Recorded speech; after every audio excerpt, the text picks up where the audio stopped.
Welcome to signal TV. నేను Sivareddy. Please subscribe. తెలంగాణలో పాలనకి ఏమైంది? పాలన పడకేసిందా లేదంటే ముసుగుదాన్ని పండుకుందా? ప్రస్తుతం అట్లే కనిపిస్తుంది. మనకు మార్చి 16వ తేదీన ఈ ఎలక్షన్ సంబంధించిన షెడ్యూల్ను ఎలక్షన్ కమిషన్ ప్రకటించింది. అదే రోజు సీఎం రేవంత్ రెడ్డి ఒక ప్రెస్ మీట్ పెట్టిండ్రు. ప్రెస్ మీట్ పెట్టి నేను ఇప్పటివరకు ముఖ్యమంత్రి, ఇక ఇక్కడ నుంచి పీసీసీ చీఫ్ అని తనంతటా తానే ప్రకటించుకున్నారు. నిజానికి తెలంగాణకు ఎలక్షన్ కోడ్ వచ్చినా రాకపోయినా ఏ కోడ్ వచ్చినా సీఎం ఎవరైతే ఉంటారో వాళ్ళే ముఖ్యమంత్రిగా ఉంటారు. ప్లస్ ఎలక్షన్ కోడ్ వచ్చింది కాబట్టి సీఎం ఏం చేస్తలేరు, మంత్రులు ఎక్కడ కనిపిస్తలేరు అని చెప్పడానికి లేదు. ఎలక్షన్ కోడ్ వచ్చినా ప్రభుత్వానికి కొన్ని బాధ్యతలు ఉంటాయి, సీఎంకు కొన్ని విధులు ఉంటాయి, మంత్రులు చేసిన పనులు కొన్ని ఉంటాయి. అవి ఖచ్చితంగా ఎలక్షన్ కోడ్ ఉన్నా లేకపోయినా అవి చేయాలి. ఎలక్షన్ కోడ్ దేనికి అడ్డం? ఏమైనా కొత్త స్కీమ్స్ ప్రకటించాలంటే, అమలు చేయాలంటే. ఇప్పుడు పెన్షన్లకు 2500 రూపాయలు 2000 రూపాయలు అవి ఇస్తున్నారు. ఆ పెన్షన్లు 2000 రూపాయలు కాకుండా కొత్త హామీ 4000 రూపాయలు ఇస్తామని ఎలక్షన్స్ ముందు చెప్పింది కాంగ్రెస్. ఒకవేళ దాన్ని ఇప్పుడు అమలు చేయాలంటే అది ఎలక్షన్ కోడ్ కిందకి వస్తుంది.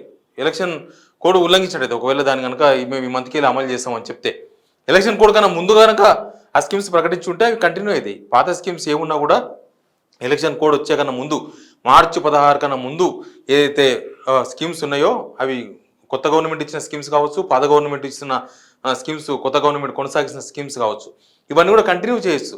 కేవలం కొత్త స్కీమ్స్ మాత్రమే ఇప్పుడు ఏవి అమలు చేయనికే లేదు కోడ్ అయిపోయిన దాకా.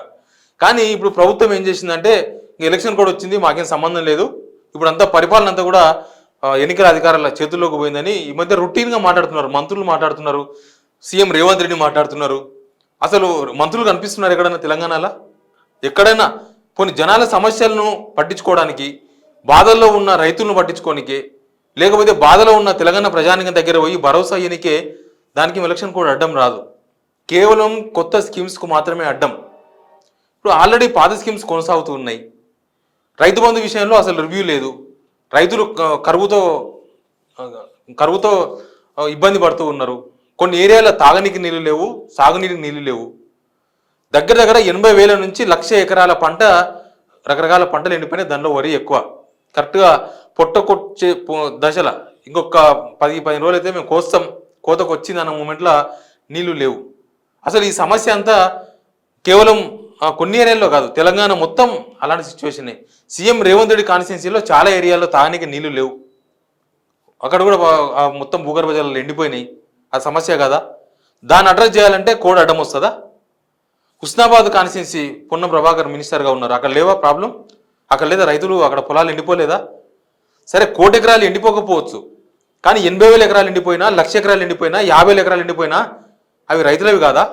వాళ్ళు రైతులు కాదా? అంటే 1,00,00,000 ఎకరాలు ఎండిపోతే మొత్తం రైతులంతా ఇంకా మా పని అయిపోయిందని అప్పుడు పోతుందా గవర్నమెంట్? అప్పుడు పోయి వాళ్ళను బుజ్జగిస్తుందా? ఎకరం, అరెకరం రైతులు, పావెకరం రైతులు, గుంటల్లా పండించే రైతులు వాళ్ళ జీవితాలను ఆ గుంటల మీదే నడుపుతూ ఉంటారు చాలామంది. చిన్న చిన్న కమతాలు, చిన్న రైతులు, చిన్న సన్నకారు రైతులు, వాళ్ళకు ఆ చిన్న చిన్న మడులున్న దగ్గర నీళ్ళు కూడా ఉండవు. వాళ్ళు బోర్లు వేసుకొని లేకపోతే ఒక బావి తవ్వుకొని ఆ స్టేజ్లో ఉండరు ఆ రైతులు. కనీసం ఒక 3 ఎకరాలు ఉంటే అక్కడ ఒక బోర్ వేసుకోనికి అవకాశం ఉంటుంది, లేవు బావి తవ్వుకునే అవకాశం ఉంటుంది. బావిలు లేవు, బోర్లు లేవు, భూగర్భ జలాలన్నీ ఎండిపోయినాయి. ఆ రిపోర్ట్ గవర్నమెంట్ దగ్గర ఉంది. ఈవెన్ ఎక్కడెక్కడ ఎంత పంట ఎండిపోయింది అనే రిపోర్ట్ కూడా ఆల్రెడీ వ్యవసాయ శాఖ ప్రభుత్వం దృష్టికి తీసుకొచ్చింది. ఆ రిపోర్ట్ ఇప్పటిదాకా బయట పెట్టలేదు. ఏమనంటే అసలు రైతులు ఏం నష్టపోలే, అసలు పంటలు ఎండిపోలేని ఒక మంత్రి చెప్తారు, ఉత్తమ్ కుమార్ రెడ్డి చెప్తారు. పొన్నం ప్రభాకర్ ఏమో నిజంగానే పంటలు ఎండిపోయినాయి, మేము వాళ్ళని చూస్తామంటారు. ఎప్పుడు చూస్తారు? ఎలక్షన్ అయిపోయినాక చూస్తారా? అంటే ఎలక్షన్ దాకా వాళ్ళు ఆగాలి. ఎలక్షన్ అయిపోయి రిజల్ట్ అయిపోయిన దాకా ప్రభుత్వం ఏం చేస్తామని చూడాలి. ఇప్పుడు ప్రభుత్వం లేదా తెలంగాణలో? ఏమైంది? వీళ్ళు కేవలం ఒక రాజకీయ పర్యటనలకు మాత్రం ఎందుకు పరిమితం అవుతున్నారు? మొన్నటిదాకంటే అధికారంలో లేదు కాబట్టి కేవలం రాజకీయాలు చేసి నడిచింది. ఇప్పుడు ప్రభుత్వంలో ఉన్నారు కదా, ఎంతసేపటికి ఆ పార్టీకి ఎవరు వస్తున్నారు, ఈ పార్టీకి ఎవరు వస్తున్నారు, వాళ్ళకు కండవ కప్పి మా పార్టీలో జాయిన్ అయిపోయిందని డంకా మోగించుకోవడం తప్ప, డంకా బజాయించుకోవడం తప్ప జనాల డంకా ఎవరు మోగించాలి? రైతులకు రైతు బంధు ఎంత వచ్చిందో తెలుసా? ప్రభుత్వానికి లెక్కుందా? 95% అయిపోయిందని అగ్రికల్చర్ మినిస్టర్ తుమ్మల నాగేశ్వరరావు చెప్తున్నారు. గ్రౌండ్లోకి పోతే 3.5, లాస్ట్కు 4 ఎకరాల వరకు అందరికీ రాలేదు. దానిలో కొంతమందికి వచ్చింది, అందరు రాలేదు. పాత గవర్నమెంట్ ఇస్తున్నదే కదా రైతు బంధు, అందరికి ఇస్తామన్నారు కదా. కనీసం 5 ఎకరాలకో 6 ఎకరాలకో వాళ్ళ లిమిట్ లేదు కదా. మళ్ళీ రైతు భరోసా వచ్చినా కదా లిమిటు, వాళ్ళకి ఎందుకు రాలేదు? 3.5-4 ఎకరాల వరకే అనౌన్స్మెంట్ చేయకుండానే ఆపిందా గవర్నమెంట్? మరి ఎందుకు రైతు బంధు గురించి ఒక రివ్యూ లేదు? రాష్ట్రంలో కరువు గురించి ఒక రివ్యూ లేదు? తాగునీళ్ళ గురించి ఒక రివ్యూ లేదు? నేను సూర్యాపేటలో ధర్నా చేస్తున్నారు, వాళ్ళ ఊర్లోకి నీళ్లు లేక 10 రోజులు అయిందంట. గ్రేటర్ హైదరాబాద్లో బస్తీలు నీళ్లు లేక తల్లడిల్లుతున్నాయి. వాళ్ళు ట్యాంకర్లు బుక్ చేస్తే గవర్నమెంట్ ట్యాంకర్ 1000 రూపాయలకు వస్తుంది. ఇవాళ బుక్ చేస్తే రేపో ఎల్లుండో ఎప్పుడు వస్తుందో తెలియదు. ప్రైవేట్ ట్యాంకర్కి పోవాలంటే 5000 లీటర్ల ట్యాంకు దాదాపు 3 నుంచి 4000 రూపాయలు ప్రైవేట్లో డిమాండ్ ఉంది. ఇక్కడున్న జనాలు, బయట ఉన్న రైతులు ఇంత ఇష్యూ ఫేస్ చేస్తుంటే గవర్నమెంట్ కోడ్ అనే పేరుతో తప్పించుకోవడం కరెక్టా? అసలు మంత్రులు ఏం చేస్తున్నారు? మంత్రులు ఎక్కడన్నా జనాలలో ఉండి జనాల సమస్యలను అడ్రస్ చేసే ప్రయత్నం చేస్తున్నారా? వాళ్ళు రాజకీయమే చేస్తున్నారు. ఓన్లీ ఎలక్షన్ వచ్చింది, ఎలక్షన్ కోడ్ ఉంది. ఎలక్షన్ కోడ్ దేనికి అడ్డం వచ్చింది? ఎలక్షన్ కోడ్ దేనికోసం వచ్చింది? వీళ్ళ పనులు ఎందుకు ఆగిపోయినాయి? జనాలకు సర్వ్ చేద్దానుందా? జనాల సమస్యలు పరిష్కరించొద్దనుందా? కొత్త హామీలు కూడా ఇప్పుడు ఆల్రెడీ మేనిఫెస్టోలు ఇస్తున్నారు కదా. నువ్వు కొత్త స్కీమ్స్ అమలు చేద్దాం. అదొక్కటే ఎలక్షన్ కోడ్ వల్ల ఏంటంటే అది ఓటర్లను ప్రభావితం చేసినట్టు అవుతుంది కాబట్టి నీకు ఇప్పుడు ఇది ఇస్తా అని చెప్పొద్దు, అంతే. మిగతా అన్ని పనులు చేస్తూ వీళ్ళు అన్ని పనులు వదిలేసి కేవలం ఒకటే పని పెట్టుకున్నారు, ఓన్లీ రాజకీయం. రేవంత్ రెడ్డి రోజు రివ్యూలు చేస్తున్నారు. దేని మీద రివ్యూ చేస్తున్నారు? ఓ రోజు సికింద్రాబాద్ రివ్యూ, ఓ రోజు భువనగిరి రివ్యూ, ఓ రోజు ఆ రివ్యూ, ఓ రోజు ఈ రివ్యూ. మొన్న కొడంగల్ పోయి వచ్చిండ్రు, కొడంగల్లో మీటింగు, 2 రోజుల తర్వాత మామనార్లో ఒక మీటింగు. ఇదే ఇంకా ఎలక్షనేనా? ఎలక్షన్ టు ఎలక్షన్ అయినా గవర్నమెంట్ పనిచేసేది? ప్రజాపాలన అని చెప్పుకున్నారు కదా, ప్రజల నుంచే పాలన రావాలని కదా. ప్రజా సమస్యను అడ్రస్ చేయకుండా పాలన ఎట్లా సాగిస్తారు? అసలు సెక్రటరీకి రాక ఎన్ని రోజులైంది రేవంత్ రెడ్డి? ఎలక్షన్ కోడ్ ఉంటే సెక్రటరీ రావద్దని ఉందా? ఒకరోజు వచ్చి సాగునీళ్ళు మీద రివ్యూ అని చెప్పేసి పోయినరు.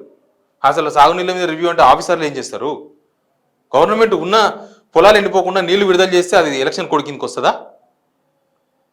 రైతులు కరువుతో కింద మీద అవుతున్నారు, భూగర్భ జలాలు లేవు, పంటలు ఎండిపోతున్నాయి. వాళ్ళకు లేదు, ఒక మంత్రి పోయి ఆ రైతును కలిసి మీ పంట ఎండిపోయిందా, అచ్చా ఇట్లా అయిందా, మీకు ఇది చేయొచ్చు, మేము ఇది చేస్తాం, లేకపోతే మా ఆల్రెడీ ఆ ఆఫీసర్స్ వస్తున్నారు, లెక్కలు తీస్తున్నారు, మేము ఇస్తాం, దానికి ఎలక్షన్ కోడ్ అడ్డం వస్తుందా? దేనికి వచ్చింది అడ్డం? బస్తీలో తాగునీళ్ళు లేవు, వాళ్ళకి నీళ్ళు ఈయనకే మామూలుగా రోజు వచ్చే నీళ్ళు రోజుకు ఒకసారి వస్తున్నాయి, 2 రోజులకు ఒకసారి వచ్చే నీళ్ళు 4 రోజులకు, 6 రోజులకు. శివారు మున్సిపాలిటీస్ మొత్తం వారంలో ఒకసారి వస్తే ఎక్కువ. మొత్తం భూగర్భ జలాలు ఎండిపోయి హైదరాబాద్ చుట్టూ శివారు ప్రాంతాలు మొత్తం నీళ్లు లేవు. ఇప్పుడు అంతా ట్యాంకర్ల కోసం చూస్తున్నారు. వాళ్ళ పరిస్థితి ఏంది? ఆ లోకల్ ఎమ్మెల్యేనో మంత్రో పోయి మీకు ఇది చేసామని చెప్తే అది ఎలక్షన్ కోడ్ అడ్డం వస్తుందా? ఎలక్షన్ కోడ్ పేరుతో ఆయన ముఖ్యమంత్రినే కాదని రేవంత్ రెడ్డి ప్రకటించుకున్నారు. కరెక్టా? అది ముఖ్యమంత్రి కాదా రేవంత్ రెడ్డి? ఆయన ఓన్లీ పీసీసీ ప్రెసిడెంటా ఇప్పుడు? మన తెలంగాణకు ముఖ్యమంత్రి ఎవరు? వేరే వాళ్ళకి ఛార్జ్ ఇవ్వండి, వాళ్ళు ఏమైనా ముఖ్యమంత్రి అయితే కాంగ్రెస్లో చాలా మంది ఉన్నారు కదా, మేమే ముఖ్యమంత్రి అని అంటున్నారు కదా, వాళ్ళకి ఇవ్వండి, అవకాశం ఇవ్వండి. నేను ముఖ్యమంత్రిని కాదంటారు. ఈ మంత్రులు మేము మంత్రులం కాదు, ఎమ్మెల్యేలు అని చెప్తారేమో బహుశా. మేము ఓన్లీ ఇప్పుడు ఎలక్షన్ ఉంది, ఎలక్షన్ రాజకీయ నాయకులమే, అసలు ఎమ్మెల్యేలు కాదని చెప్పుకున్నా కూడా ఆచారపోనెక్కలు. అట్లాంటి సిచ్యువేషన్ ఉంది తెలంగాణలో. బట్ జనాల సమస్యలు అడ్రస్ చేయడానికి ఎలక్షన్ కూడా అడ్డం రాదు. నేను ప్రజల తరపున చెప్తున్నా, ప్రజల కోసం చెప్తున్నా, ప్రజల సమస్యలను పరిష్కరించనీకే ఎలక్షన్ కోడ్ అడ్డం రాదు. మీరు దాని మీద రివ్యూలు చేయొచ్చు, దానికి పరిష్కారం చూపొచ్చు, రైతుల సమస్యలను పరిష్కారం చేయొచ్చు. అసలు తెలంగాణలో ముఖ్యమంత్రి ఉన్నాడా, మంత్రులు ఉన్నారా, పాలన ఉందా అనే క్వశ్చన్ సామాన్యుడు ఒక క్వశ్చన్ వేసుకునే సిచ్యువేషన్ అయితే క్రియేట్ అయ్యింది. దీన్ని వీలైనంత త్వరగా ప్రభుత్వం ఎలక్షనే, పాలన ఈ రెండు సైమల్టేనియస్గా నడపాల్సిన బాధ్యత అయితే ఇప్పుడున్న పాలకుల మీద కనిపిస్తుంది. Please subscribe signal TV.